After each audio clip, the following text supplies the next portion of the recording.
In speaking the good news, speak boldly. We've just concluded our annual observance of the octave of Easter, and now we're moving into the heart of the Easter season, the great 50 days.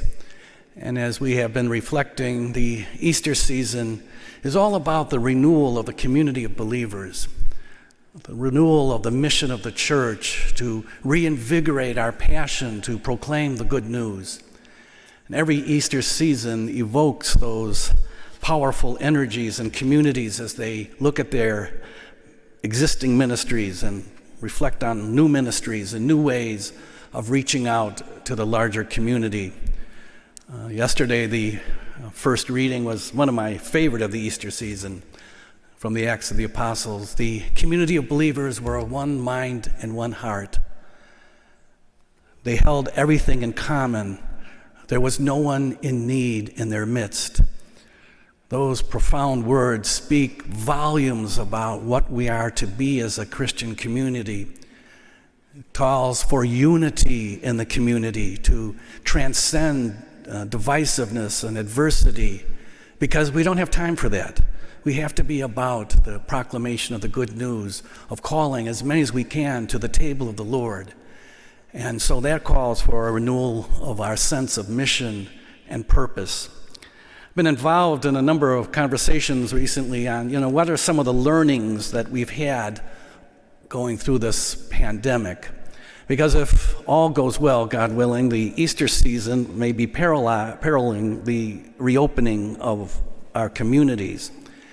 And it's going to be challenging. It's not going to be simply open the doors and turn on the lights and have everybody's going to come charging into the church.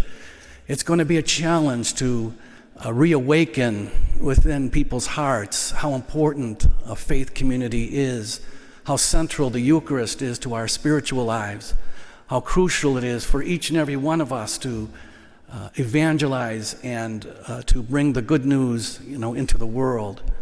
And as we've looked back at the last year of the pandemic, the communities that have navigated it very well have been communities that have been able to adapt. This challenging year has required everyone to adapt, whether it's just simply the sign-up process to get into church and all of these mitigating factors to keep everyone safe, trying to imagine new ways of proclaiming the gospel, whether it's through the live streaming capabilities or Zoom meetings, or looking at more creative ways of bringing people together. The communities that have been able to adapt have really moved forward. And as the reopening process is looming, it's going to require even more adaptation, I'm afraid to say, that certain things aren't going to go away. People's anxieties, certain liturgical practices will be long time in coming back, like communion in the cup or things like that. But there'll be challenges, and as we found in the year of pandemic, there are people that can adapt and then there are people that can't. They just can't see a different way of doing things. I was just thinking this past Holy Week, we had several changes we had to make in the liturgies of Holy Thursday, Good Friday, Holy Saturday, in order to keep people safe and to be able to publicly celebrate those liturgies. If I had listened to some people, we would have only had 2 Masses on Easter Sunday, which was what a number of parishes did. Through the tremendous generosity of the team here, almost 3,000 people were able to celebrate Easter. And I would suspect 30 to 40% of them had not been to a Mass in a whole year. So it's really, really important that we open our doors and safely call people together and come together again as a community of faith. It was very moving for me on Easter weekend to, see people that I haven't seen in a whole year. You just can't imagine all these months in which we have been separated as a parish community. And this Easter season will give us new energy, new insight into reawakening and calling people back. I'm very excited. Father Patrick and Zoe are beginning to dream about ways of encouraging our teenagers to come back, because youth ministry has been at a standstill for this past year. There's all sorts of new ways.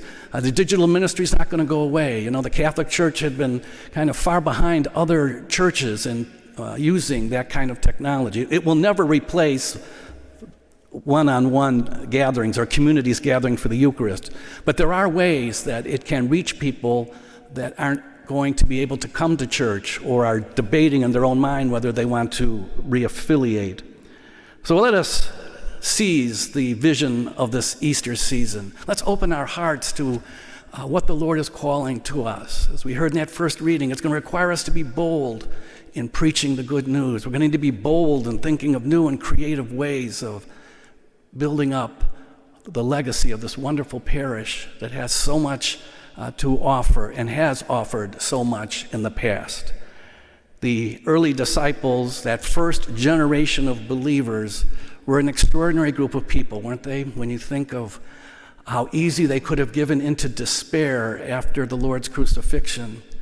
But through these first appearances of the Lord, they were energized to get back on track in proclaiming all that Jesus had taught them and continues to teach them. So it should be said of us. We need to be bold as we take advantage of this season of grace in reawakening the community of believers. Hello, OLPH. My name is Mary Lynn Januszewski, and I'm the Director of Finance and Operations at Our Lady of Perpetual Help Parish in Glenview, Illinois. And this message comes to you with heartfelt gratitude and thanks for your ongoing generosity and support of OLPH Parish.